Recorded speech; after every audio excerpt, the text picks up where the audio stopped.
کو ختم کرنے جا رہا، اسی ارادے سے گھر سے نکلے اور انشاءاللہ اس ارادے کو مکمل کر کے پائے تکمیل تک پہنچا کر میں آؤں گا۔ حضرت فاروق اعظم سے اس وقت اس نے کہا کہ آپ کو اپنے گھر کا پتہ ہے کہ آپ کے گھر کے اندر کیا چل رہا ہے؟ آگے کیا چل رہا ہے مجھے بتائیے۔ کہا کہ آپ کی بہن، آپ کا بہنوئی اور آپ کی بہن دونوں اسلام قبول کر چکی ہے، جا کے اپنے گھر کا پتہ کریں اور اس کے بعد نبی کو قتل کرنے کے ارادے سے گھر سے نکلے، جا کے اپنے گھر کا پتہ کریں۔ حضرت فاروق اعظم وہی تلوار لے کر چلے گئے، جا کے بہن اور بہنوئی کو اتنا مارا، مار کے بہن اور بہنوئی بے ہوش ہو گئے۔ ہوش میں آ کر حضرت فاروق اعظم کی بہن کہتی ہے کہ اے عمر، تو اپنے آپ کو مضبوط اور طاقتور کہتا ہے، تو اپنے آپ کو بہادر اور بزرگ اور دماغ کہتا ہے، تو بھی خطاب کا بیٹا ہے، میں بھی خطاب کی بیٹی ہوں، میں اس محمد کا کلمہ ہرگز نہیں چھوڑ سکتی اور تو مجھے مار کے ختم کر دے، لیکن میں محمد کا کلمہ چھوڑنے کے لیے تیار نہیں۔ حضرت فاروق اعظم کے دل کے اندر نرمی پیدا ہوئی کہ اتنے مارنے کے باوجود یہ محمد کا کلمہ نہیں چھوڑ رہی۔ کہا کہ مجھے بتائیے، مجھے بھی بتائیے کہ یہ آپ کیا پڑھ رہے ہیں؟ قرآن کریم کی سورۃ طٰہٰ 12 نمبر 16 کے اندر جو موجود ہے اس کی تلاوت فرما رہی تھی۔ بہن نے کہا کہ عمر تو پلید ہے، تو ناپاک ہے، اور اللہ کا قرآن کہتا ہے لا یمسہ الا المطہرون، کہ اس قرآن کریم کو چھو سکتا ہے، اس کو ہاتھ میں لے سکتا ہے تو وہ صرف کون؟ پاک ناپاک شخص اس قرآن کریم کو بغیر وضو اور غسل کے ہاتھ نہیں لگا سکتے، لہذا عمر جا کے غسل کر۔ حضرت فاروق اعظم غسل کر کے آئے اور اس کے بعد نبی علیہ السلام کے دربار میں حاضر ہوئے۔ الگ بات ہے کہ اس کے پیچھے کیا تھا، اس کے پیچھے واضح طور پر بخاری کی روایت ہے، نبی کریم صلی اللہ علیہ وسلم فرماتے ہیں، نبی کریم صلی اللہ علیہ وسلم نے اللہ رب العزت کے سامنے ہاتھ اٹھائے، ایسے ہی ہاتھ اٹھائے کہ جیسے حضرت ابراہیم علیہ السلام نے اپنے بیٹے اسماعیل کے ساتھ مل کر بیت اللہ کی تعمیر کرنے کے بعد ہاتھ اٹھائے تھے کہ اللہ بیت اللہ کی تعمیر میں نے کر دی ہے، بیت اللہ کو مکمل میں نے کر دیا ہے، میرے گھر میرا گھر میں نے تعمیر کر دیا ہے، لیکن اس کی آواز کرنے والا بھی کوئی مجھے چاہیے۔ ربنا، اے میرے رب، وبعث فیہم رسولا، اس کو بیت اللہ کو تعمیر و ترقی کے بعد اس کو آباد کرنے کے لیے اے اللہ ایک رسول بھیج۔ ایسے ہی فاروق اعظم رضی اللہ تعالیٰ عنہ کے لیے نبی کریم صلی اللہ علیہ وسلم ہاتھ اٹھاتے ہیں اور فرماتے ہیں کہ اللہ اللہم اعز الاسلام بعمر بن خطاب اور بعمر بن ہشام۔ اللہ کے سامنے دو بندوں کا مطالبہ کیا، دو بندوں کو دعا میں یاد کیا، وہ دو بندے کون ہیں؟ ایک عمر بن خطاب ہے، ایک عمر بن ہشام یعنی کہ ابو جہل۔ کون ہے؟ ابو جہل۔ اللہ رب العزت نے ابو جہل کو اسلام کے لیے پسند نہیں کیا۔ اللہ رب العزت نے ابو جہل کو آخری تب تک اسلام کی دولت عطا نہیں کی، لیکن عمر بن خطاب رضی اللہ تعالیٰ عنہ کو اسلام کی دولت عطا کر کے رسول اللہ صلی اللہ علیہ وسلم کی اس مراد اور اس دعا کو قبول کی۔ اس لیے آج ایک رقم حضرت فاروق اعظم کا مراد رسول بھی ہے۔ یہ آرزو کس کی تھی؟ یہ رسول اللہ صلی اللہ علیہ وسلم کی آرزو تھی، یہ رسول اللہ صلی اللہ علیہ وسلم کی آرزو تھی کہ عمر بن خطاب میرے قدموں میں آئے اور اللہ اسلام کو عزت دی۔ پھر ہوا بھی ایسا کہ حضرت فاروق اعظم نے جب اسلام قبول کیا، اسلام قبول کرنے کے بعد حضرت بلال کو حکم دیا جا کے کعبے کی چھت پر آج اذان دینی ہے۔ آج جو ہے اس گھر کے اندر اور اس اجاڑ دیوار کے اندر محفوظ ہو کر ہم نے عبادت نہیں کرنی ہے، آج عمر اسلام قبول کر چکا ہے، بلال جا کے کعبے کی چھت پر جا کے اذان دیجیے اور آج ہم بیت اللہ میں نماز پڑھیں گے۔ اور اگر کسی میں دم ہے، کسی میں ہمت ہے، کسی نے اپنے بیویوں کو بیوہ، اپنے بچوں کو یتیم کروانا ہے تو وہ آ کے عمر بن خطاب سے لڑے۔ حضرت فاروق اعظم رضی اللہ تعالیٰ عنہ آج جو ہم کھل کر اسلام کی دعوت دیتے ہیں، کھل کر جو نماز پڑھتے ہیں، آج جو کھل کر ہم اسلام کی دعوت دیتے ہیں، قال اللہ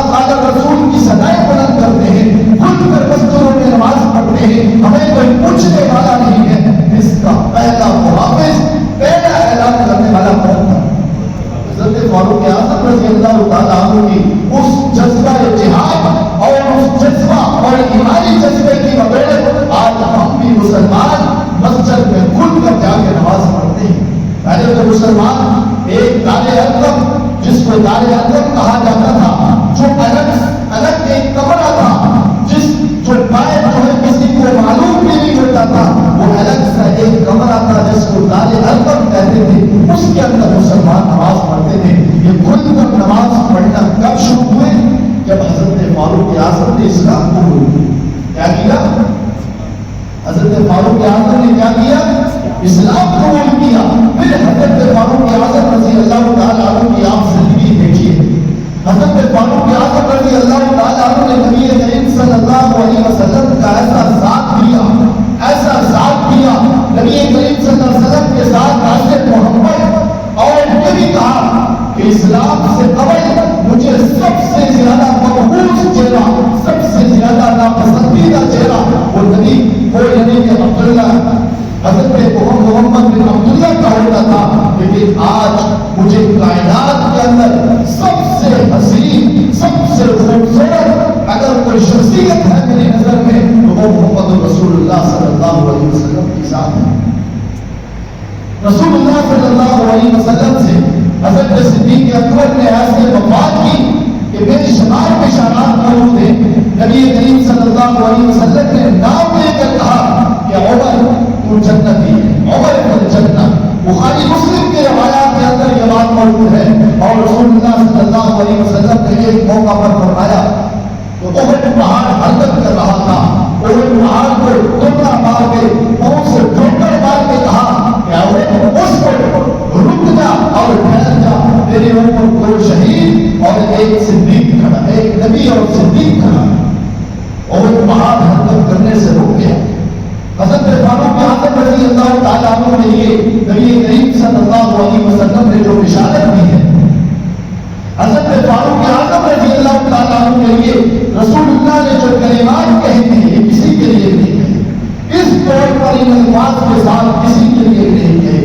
کسی نے ٹی وی چینل پر یہ دعویٰ کیا تھا کہ میں 50,000 حوالے دے سکتا ہوں کہ یہ روایت لو کان ابی نبی لکان علی ابن ابی طالب موجود ہے اور میں 50,000 حوالے دے سکتا ہوں. ان لوگوں نے کہا کہ 50,000 کو چھوڑیے، صرف 10 حوالے، 10 نہیں 5 حوالے آپ دیجیے، ہم آپ کی بات تسلیم کرنے کے لیے تیار ہیں. لیکن وہ شخص مر چکا ہے، مکہ مٹی کے اندر دفن ہو چکا ہے، اس کی ضروریت آج بھی موجود ہے. لیکن حضرت فاروق اعظم رضی اللہ تعالیٰ عنہ کے علاوہ ان الفاظ کے ساتھ کسی کے لیے یہ روایت صحیح سند کے ساتھ ثابت نہیں کر سکا. وہ روایت کیا ہے؟ نبی کریم صلی اللہ علیہ وسلم نے فرمایا لو کان بعدی نبی، کہ نبوت کا سلسلہ تو ختم ہے، نبوت کا سلسلہ ختم ہو چکا ہے. انا آخر نبی، میں آخری عید ہوں، نبوت کی آخری کڑی ہوں. انا آخر نبی وانتم آخر الامم، میں آخری نبی ہوں، تم آخری امت ہو. لیکن اگر یہ نبوت کا سلسلہ برقرار رہتا، یہ شروع رہتا، تو آج اگر کوئی نبی ہوتا تو وہ کون ہوتا؟ حضرت فاروق اعظم. کہ نبی کریم صلی اللہ علیہ وسلم اپنی زبان مبارک سے حضرت فاروق اعظم کے لیے الفاظ کہیں، اندازہ لگائیے. اور اگر اس بات کو یوں بیان کیا جائے کہ اگر سلسلہ نبوت بند نہ ہوتا آج زمانہ پڑھتا کلمہ عمر بن خطاب. کون سا کلمہ پڑھتا؟ حضرت عمر بن خطاب رضی اللہ تعالیٰ عنہ کا کلمہ پڑھتا.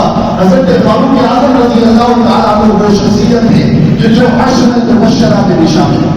جس طرح 10 صحابہ کرام کے لیے رسول اللہ نے فرمایا ابو بکر بن جنہ، عمر بن جنہ، عثمان بن جنہ، علی بن جنہ، طلحہ بن جنہ، سعد بن ابی وقاص وقاص بن جنہ، اور دیگر 10 مبشرہ 10 صحابہ کرام کے لیے جنت کی بشارت دی ہے. ان میں حضرت فاروق اعظم رضی اللہ تعالیٰ عنہ کا نام بھی شامل ہے. حضرت فاروق اعظم رضی اللہ تعالیٰ عنہ بدر کے شہداء کے اندر، بدر کے شرکاء کے اندر بھی شریک ہیں. حضرت فاروق اعظم رضی اللہ تعالیٰ عنہ بدر میں جو شریک ہونے والے صحابہ کرام کے ان میں کیا ہے؟ شریک اور بدر والوں کے لیے رسول اللہ صلی اللہ علیہ وسلم نے فرمایا، حضرت حتمہ بنت ابی بلتعہ ایک صحابی رسول تھے، انہوں نے رسول اللہ صلی اللہ علیہ وسلم کے صحابی تھے، انہوں نے مجلس کے اندر ایک بات کو لے کر جا کے مشرکین تک پہنچا کے کوئی چھپی راز کی بات تھی جو نہیں بتانی تھی، حضرت حاتم بن ابی بلتعہ بخاری کے اندر پوری روایت موجود ہے، رسول اللہ صلی اللہ علیہ وسلم نے فرمایا جب پتہ چلا سنسنش ہوئی، حضرت فاروق اعظم نے کہا کہ اب اللہ کے رسول آپ مجھے حکم دیجیے کہ اس منافق کی گردن اڑا دو۔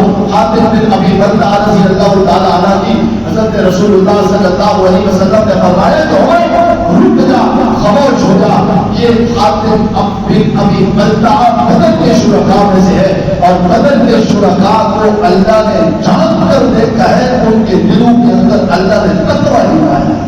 پھر رسول اللہ نے اس سے وجہ معلوم کی کہ تمہیں یہ راز کی بات کیوں بتائی؟ انہوں نے کہا کہ وہاں پہ میری بیوی موجود تھی، میرے خاندان کے لوگ موجود تھے، میرا مال گھر کے اندر موجود تھا، میں نے اس لیے ان کو یہ راز کی بات بتائی تاکہ ان کی حفاظت ہو جائے، ان کی حفاظت مشرکین مکہ کے وہاں کے جو لوگ تھے وہ ان کی حفاظت کر سکے، اس لیے یہ میں نے بات بتائی تھی۔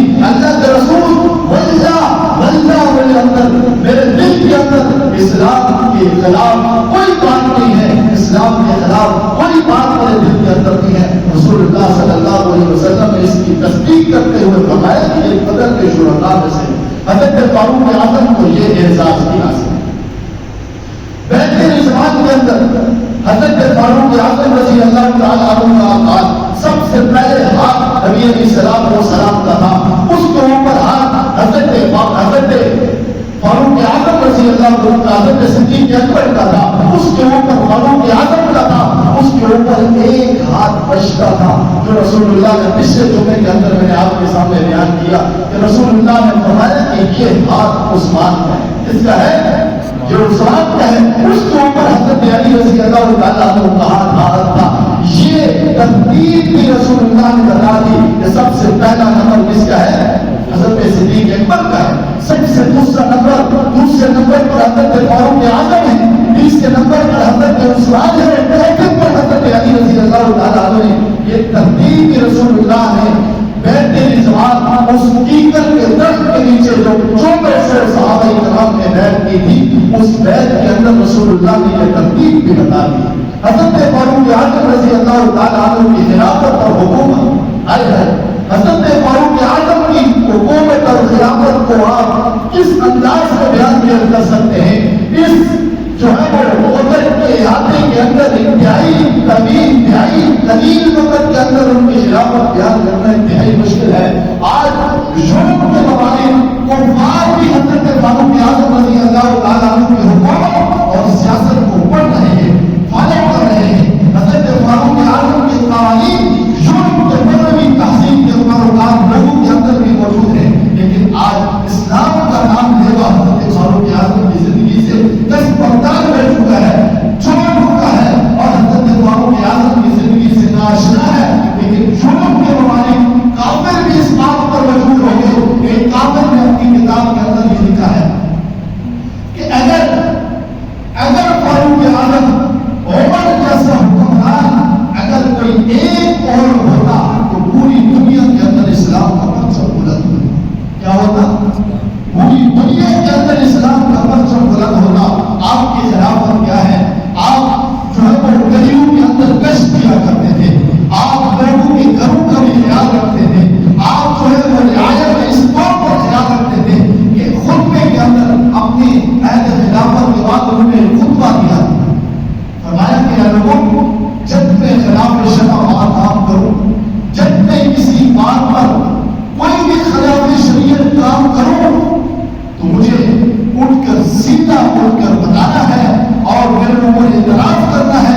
آپ نے خاموشی سے میری اعتراض خلاف شرع کاموں میں نہیں کرنی۔ یہ حضرت فاروق اعظم کا خطبہ ہے، اور اسی وجہ سے حضرت ایک مال غنیمت کے اندر ایک کرتا اور ایک سوٹ یا ایک چادر کے حوالے سے ایک صحابی رسول کھڑے ہوتے ہیں۔ حضرت رسول نے کہا کہ امیر المومنین یہ کرتا اور یہ لباس آپ نے کہاں سے لایا ہے؟ حضرت فاروق اعظم نے مکمل اس کو جواب دیا کہ یہ عبداللہ ابن عمر یعنی میرے بیٹے کے حصے میں آیا تھا، اور اس کے بعد اپنے بیٹے سے اور میرے بیٹے نے مجھے دیا ہے، میں نے بیت المال سے یہ چوری نہیں کیا۔ حضرت فاروق اعظم تھے کہ ان کے سامنے لوگ ڈٹ کر کھڑے ہو کر ایک صحابی رسول کھڑے ہو گئے۔ حضرت فاروق اعظم نے خطبے کے دوران کہا کہ میں اگر خلاف شرع کروں کام کروں تو مجھے کون روکے گا؟ ایک صحابی رسول مجمع کے اندر سے کھڑے ہو گئے، کہا کہ اے امیر المومنین، یہ تلوار دیکھی ہے، اگر آپ نے خلاف شرع کام کیا تو آج آپ کی اس رعایت کے اندر، آپ کے ان لوگوں کے اندر، ان صحابہ کے اندر ایسے لوگ موجود ہیں کہ تلوار کے ذریعے آپ کو سیدھا کر سکتے۔ حضرت فاروق اعظم نے کوئی غصہ نہیں کیا، کوئی کمی کا اظہار نہیں کیا، کوئی یہ نہیں کہا کہ اس کو جیل میں ڈال دیا جائے، کوئی یہ نہیں کہا کہ اس کو قید کر دیا جائے، کوئی نہیں کہا کہ اس کو اوپر جرمانہ ڈالا جائے، اس لیے کہ حکومت کس کی تھی؟ حضرت فاروق اعظم کی تھی۔ خلافت راشدہ کا نظام تھا، حضرت فاروق اعظم کی حکومت خلافت تھی، اس وجہ سے ہر ایک کو ضرورت ہوتی تو کھڑا ہو کے اعتراض کر دیتا، وقت کے بادشاہ وقت کے حکمران کے سامنے اعتراض کرتا۔ آخر میں حضرت فاروق اعظم رضی اللہ تعالیٰ عنہ کی خلافت اور حکومت یقیناً اگر آپ نہ سمجھتے ہیں تو آپ کسی مسلمان کو نہیں، کافر ممالک میں بسنے والے مغربی تہذیب کے پیروکار لوگوں نے حضرت فاروق اعظم کی سیرت اور ان کی خلافت اور حکومت پر کتابیں لکھی ہیں، آپ ان کو پڑھ لیجیے۔ مغربی تہذیب کے پیروکار لوگوں نے آج بھی حضرت فاروق اعظم رضی اللہ تعالیٰ عنہ کے ان روایات کو اور ان ایجادات کو آج بھی نافذ کیے ہوئے ہیں، صرف امت مسلمہ اس سے ناشنا۔ حضرت فاروق اعظم رضی اللہ تعالیٰ عنہ کے دور میں جو دفاعی کام ہوئے، پولیس کا محکمہ قائم ہوا، فوج کا محکمہ قائم ہوا، یہ ڈاکیہ میں جو نظام ہے، ڈاک کے لیے ہم اس کو چیز دے سکتے ہیں کہ کس نے قائم کیا؟ حضرت فاروق اعظم کے دور میں قائم کیا۔ ایسے ہی تقریباً 50 کے قریب چیزیں ایسی ہیں جو آج بھی معاشرے کے اندر چل رہی ہیں، یہ کس کے دور میں قائم ہوئی؟ حضرت فاروق اعظم کے دور میں۔ اور حضرت فاروق اعظم رضی اللہ تعالیٰ عنہ کی شہادت یکم محرم کو ہوتی ہے۔ حضرت فاروق اعظم کے پاس ایک بندہ آیا، مجوسی تھا، ابو لؤلؤ اس کا نام، کنیت تھی، اور مجوسی اس کا لقب تھا، فیروز اس کا نام تھا۔ وہ ایک بندہ آیا، آگے مغیرہ بن شعبہ رضی اللہ تعالیٰ عنہ کی شکایت کی، جو ایران کے جو ان کے علاقے کے اندر جو ہے وہ گورنر منتخب تھے، کہا کہ یہ مغیرہ جو آپ کا مالک، جو زکات کا مالک بنا کے آپ نے بھیجا ہے، جو مجھ سے ٹیکس زیادہ لیتا ہے۔ حضرت فاروق اعظم نے کہا کہ تو کام کیا کرتا ہے؟ کہا کہ میں جو کام بھی کرتا ہوں، میں چکیاں بھی بناتا ہوں، میں یہ کام کرتا ہوں۔ حضرت فاروق اعظم نے کہا کہ تیرے کام کی بنسبت ٹیکس زیادہ تو نہیں ہے، لیکن اس طور پر میں تیری مدد کر سکتا ہوں کہ تو میرے لیے یعنی کہ بیت المال کے لیے چکی بنا دے۔ کیا بنا دے؟ چکی کا کام کرتا تھا۔ حضرت فاروق اعظم نے مطالبہ کر دیا کہ اس طور پر میں مدد کر سکتا ہوں کہ تو بیت المال کے لیے مجھے چکی بنا دے، اور یہ لالچ نہیں تھی کہ میں تیرا ٹیکس جو ہے بڑھا دوں گا، میں تیرا ٹیکس کم کر دوں گا، یہ نہیں کہا۔ کہا کہ میں اس چکی کے بدلے اچھی خاصی تیرے ساتھ تعاون کروں گا، اچھا خاصا کیا کروں گا؟ تعاون کروں گا۔ وہ فیروز، وہ مجوسی، وہ کافر اور لعین، وہ غصے میں تھا کہ میری بات امیر المومنین نے کیوں نہیں سنی۔ وہ ضد پہ تھا، وہ حسد پہ اتر آیا، وہ قتل پہ اتر آیا۔ اس نے کہا کہ یاد رکھنا، میں تیرے لیے ایسی چکی بناؤں گا کہ دنیا اس کو یاد رکھے، قیامت تک اس چکی کو یاد رکھا جائے گا، قیامت تک وہ چکی چلتی رہے گی۔ حضرت فاروق اعظم نے کہا، صحابہ بیٹھے ہوئے تھے، رعایا کے لوگ، کہا کہ یہ شخص مجھے قتل کی دھمکی دے رہا ہے۔ اس وقت کے صحابی رسول کھڑے ہوئے تھے، اللہ کے رسول اس کو قید، اللہ کے ایز امیر المومنین اس کو قید نہ کیا جائے، اس کی گردن کو اڑا دیا جائے۔ دیکھو حضرت فاروق اعظم کا حضرت عدل و انصاف، پتہ ہونے کے باوجود کہ یہ مجھے قتل کی دھمکی دے رہا، پتہ ہونے کے باوجود کہ یہ مستقبل کا میرا قاتل ہے، اسی کی ہڈی کے ہاتھوں میں میں قتل ہونے والا ہوں، شہید ہونے والا ہوں، لیکن عدل و انصاف دیکھیے۔ کہا اے میرے صحابہ رک جائیے، اے میرے ساتھیوں رک جائیے، جذبات میں نہ آئیے، اس نے مجھے قتل کی جو دھمکی دی ہے، لیکن یہ فلاں ملک سے یہ سفیر بن کے آیا ہے۔ کیا بن کے آیا ہے؟ ایلچی بن کے آیا ہے، سفیر بن کے آیا ہے، ایک رسول اور ایک پیغام رسا بن کے آیا ہے۔ اگر ہم اس کو قتل کر دیتے ہیں تو کل فاروق اعظم کا عدل و انصاف کہاں جائے گا؟ کل کوئی چورا، کوئی لفنگا اور کوئی جو ہے وہ ایسا شخص فاروق اعظم کی عدل و انصاف پر انگلی اٹھا لے گا اور مسلمانوں کے سامنے فاروق اعظم کے اوپر انگلی اٹھے گی اور مسلمانوں کو پورا بھلا کہا جائے گا کہ یہ جو ہے وہ تیرے عدل و انصاف کے پیغام تھے اور یہ تیرے حکمران اور خلافت کے عہدیدار تھے کہ جو ایک انچی کو بھی قتل کرتے ہیں۔ صحابہ کو روک دیا، کہا کہ اس کو جانے دیجئے اور اس کو چھوڑ دیجئے۔ میری بھی اللہ کی بارگاہ میں ہر وقت دعا کرتا رہتا ہوں، اللہم ارزقنی شہادۃ فی سبیلک واجعل موتی فی بلد حبیبک۔ وہ چلا گیا۔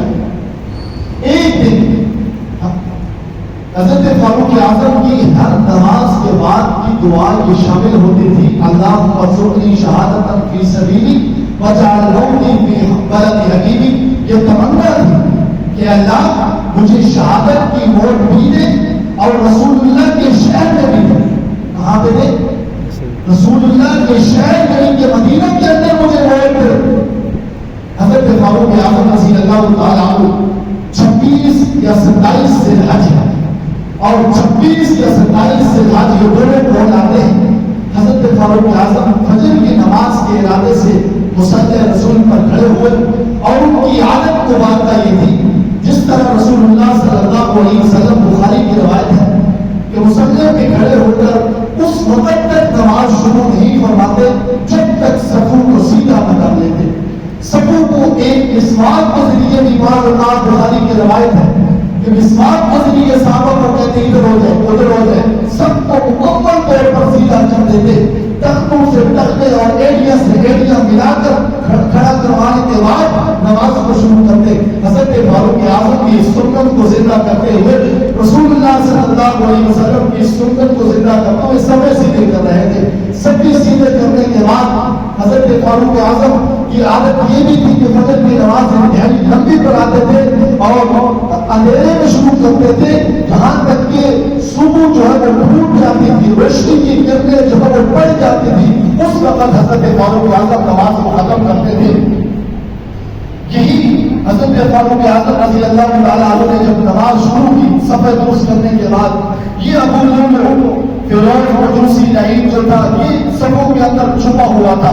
تو ایک حدیث کے اندر اس کے پاس جو ہے وہ خنجر تھا، تلوار تھی، اور لکھا ہوا ہے روایات کے اندر، کتابوں کے اندر کہ اس نے پتہ نہیں کتنے عرصے سے وہ تلوار اور وہ دھاری دار خنجر اس نے زہر کے اس پیالے کے اندر اس جو ہے وہ برتن کے اندر رکھا ہوا تھا، مکمل تیاری کے ساتھ آیا تھا۔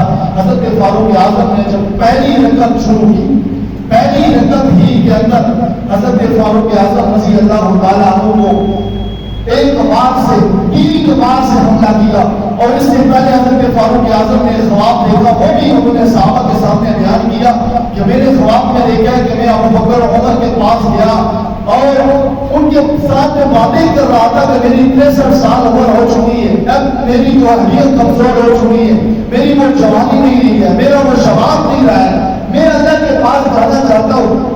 تو یہ باتیں ہی کر رہا تھا، اسی دوران میرے پاس ایک مرغی آئی، مرغا جس کو ککڑ کہا جاتا ہے، وہ آیا اور اس نے مجھے 3 چونچے مارے اور میرے خون کے فوارے بہنے لگے۔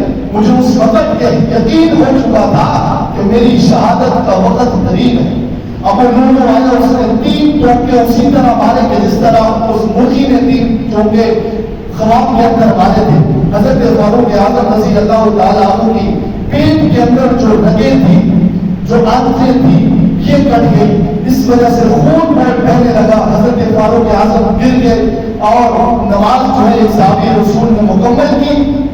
نماز مکمل کرنے کے بعد واقعہ مکمل سنیے اور جو ہے وہ آپ اس طور پر واقعہ سنیے کہ صحابہ کرام کا جذبہ کیسا تھا۔ حضرت فاروق اعظم کو گھر لے کے گئے اور گھر جب ہوش میں آئے تو پوچھا، سب سے پہلا یہ سوال کیا کہ میرا قاتل کون تھا؟ کہا کہ وہی تھا کہ جو ابو لؤلؤ فیروز مجوسی تھا کہ جس نے آپ کو قتل کی دھمکی دی تھی۔ حضرت فاروق اعظم نے کہا کہ الحمدللہ فزت برب الکعبہ، الحمدللہ کہ تمام تعریف رب کائنات کی ہے، اللہ کی قسم میں کامیاب ہو چکا ہوں۔ اور حضرت فاروق اعظم نے دوسرا یہ مطالبہ کیا صحابہ کرام سے، اندازہ لگائیے نماز چھوڑنے والوں، حضرت فاروق اعظم کی رگیں کٹی ہے، حضرت فاروق اعظم کے خون بہہ رہا ہے، فواریں جاری ہے۔ کہا کہ میں فجر کی 2 رکعت پڑھنا چاہتا ہوں۔ کیا کرنا چاہتا ہوں؟ جو فجر کی 2 رکعت رہ گئی تھی اس حالت کے اندر تیمم کر کے حضرت فاروق اعظم نے تو 2 رکعت مکمل کیا کی ہے، مکمل کی ہے۔ اور 27 کے بعد 27 28 29 30 3 یا 4 دن حضرت فاروق اعظم رضی اللہ تعالیٰ عنہ زندہ رہے، موت کی کشمکش میں رہے، اور یکم محرم الحرام کو فجر کی نماز کے اندر حضرت فاروق اعظم کیا ہو گئے، شہید ہو گئے۔ یہ واقعہ مکمل ہو گیا۔ نبی کریم صلی اللہ علیہ وسلم کے ساتھ حضرت فاروق اعظم رضی اللہ تعالیٰ عنہ کی وفات کے اندر جو مطابقت ہے وہ یہ ہے کہ حضرت فاروق اعظم رضی اللہ تعالیٰ عنہ کی عمر بھی 63 سال تھی۔ کتنی سال تھی؟ ہمیں یہ پتہ ہونا چاہیے۔ کوئی سوال کر سکتا ہے کہ آپ کے خلیفہ دوم کی وفات کو وقت عمر کتنی تھی؟ اس کو جواب دیجئے۔ نبی کی عمر 63 سال تھی، صدیق اکبر کی عمر کی وفات کی وقت 63 سال تھی، اور حضرت فاروق اعظم رضی اللہ تعالیٰ عنہ کی عمر کتنی تھی؟ 63 سال کی عمر میں جامع شہادت نوش کر کے آخری واقعہ آپ کے سامنے بیان کرنا چاہتا ہوں۔ حضرت علی رضی اللہ تعالیٰ عنہ خود یہ واقعہ بیان کرتے ہیں، کہتے ہیں کہ ایک مرتبہ میں دیکھتا ہوں حضرت فاروق اعظم پھٹے کپڑے ہیں، پرانے کپڑے ہیں، پسینے سے شرابور ہیں، اور جنت کی طرف بھاگ رہے، جنت کی طرف دوڑ رہے۔ میں نے پوچھا میرے مومنین کیا وجہ ہے، کیوں بھاگ رہے، کیوں دوڑ رہے؟ کہا کہ میری بیت المال سے ایک اونٹ جنگل کی طرف بھاگ گیا۔ کیا بات ہے؟ ایک اونٹ بھاگ گیا ہے، میرا غلام جو تھا وہ سو رہا تھا، وہ آرام کر رہا تھا، میں نے یہ مناسب نہیں سمجھا کہ اس کی نیند کے اندر خلل پیدا کیا جائے، اس لیے میں خود اونٹ کی طرف جا رہا ہوں، اور اونٹ کی طرف اس لیے جا رہا ہوں کہ تاکہ میں جو ہے وہ بری و ذمہ ہو کر دنیا سے جاؤں، اور اس اونٹ کے بارے میں اللہ رب العزت مجھ سے سوال رکھے۔ ایسے فاروق اعظم رضی اللہ تعالیٰ عنہ کی حکومت تھی، اور ایسی ان کی شہادت تھی۔ یقیناً اللہ رب العزت سے دعا ہے کہ ہمیں بھی فاروق اعظم رضی اللہ تعالیٰ عنہ کی سیرت و صورت، کردار و عظمت و کردار اور ان کی زندگی کو ہمیں پڑھنے کی، سمجھنے کی، سمجھ کر ان کے نقش قدم پر عمل کرنے کی توفیق عطا فرمائے۔ آخر دعوانا ان الحمدللہ رب العالمین۔ انشاءاللہ العزیز آج حضرت فاروق اعظم رضی اللہ تعالیٰ عنہ کی یوم تعریف، اس دن تعطیل کے حوالے سے، یعنی چھٹی کے حوالے سے، چھٹی کیوں ہے؟ اس لیے کہ پاکستان کی اس ریاست کے اندر یوم قائد پر چھٹی ہوتی ہے، یوم اقبال پر چھٹی ہوتی ہے، یوم سر سید احمد خان پر چھٹی ہوتی ہے، 23 اگست، 14 اگست، اور اس طرح 5 فروری، ابھی 10 مئی کی چھٹی منظور ہوئی ہے۔ یہ کتنی چھٹیاں سال کے اندر بنتی ہیں، آپ اسکول کے طلباء سے پوچھ سکتے ہیں۔ ہمارے یہ مطالبہ ہے کہ اگر ان ایام میں چھٹی ہو سکتی ہے تو حضرت فاروق اعظم رضی اللہ تعالیٰ عنہ کی یوم شہادت یعنی یکم محرم الحرام کو چھٹی ہونی چاہیے۔ اس کے لیے ہم 35 سال سے حکومت سے یہ مطالبہ کرتے آ رہے ہیں۔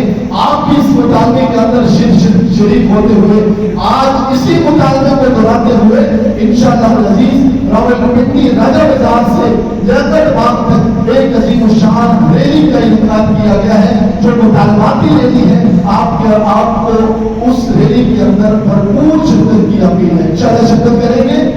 اللہ رب العزت عمل کی توفیق